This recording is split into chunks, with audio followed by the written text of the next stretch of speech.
Daily current news में अभी की खबर है, सुमित्रा नंदन पंत की पुण्यतिथि 28 दिसंबर को हिंदी साहित्य जगत के महान व्यक्तित्व और कवि सुमित्रा नंदन पंत की पुण्यतिथि है।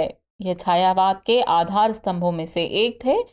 प्रकृति के सुकुमार कवि सुमित्रा नंदन पंत का जन्म कौसानी, जो कि वर्तमान में उत्तराखंड में है, में 20 मई 1900 को हुआ था।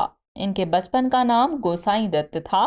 प्रयाग में उच्च शिक्षा के दौरान 1921 के असहयोग आंदोलन में महात्मा गांधी के आह्वान पर उन्होंने महाविद्यालय छोड़ दिया और हिंदी, संस्कृत, बांग्ला और अंग्रेजी भाषा साहित्य के स्वाध्याय में लग गए। उनकी काव्य चेतना का विकास प्रयाग में ही हुआ और उनका रचना काल 1916 से 1977 तक लगभग 60 वर्षों तक विस्तृत है। उनकी काव्य यात्रा के 3 चरण देखे जाते हैं। पहला 1916 से 1935 का पहला चरण, जिसे छायावादी काव्य का चरण कहा जाता है।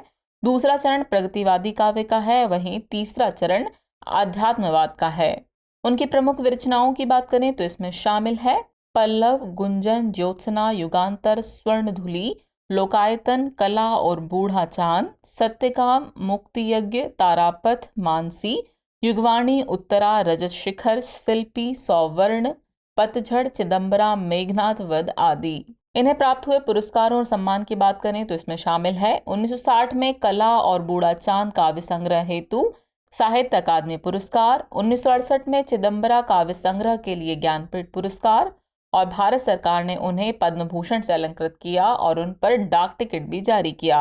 28 दिसंबर 1977 को उत्तर प्रदेश के इलाहाबाद में इनका निधन हो गया। कौसानी गांव के उनके घर को सुमित्रा नंदन पंत साहित्यिक वेदिका नामक संग्रहालय में परिणत किया गया है। संग्रहालय में उनकी स्मृति में प्रत्येक वर्ष पंत व्याख्यान माला का आयोजन किया जाता है।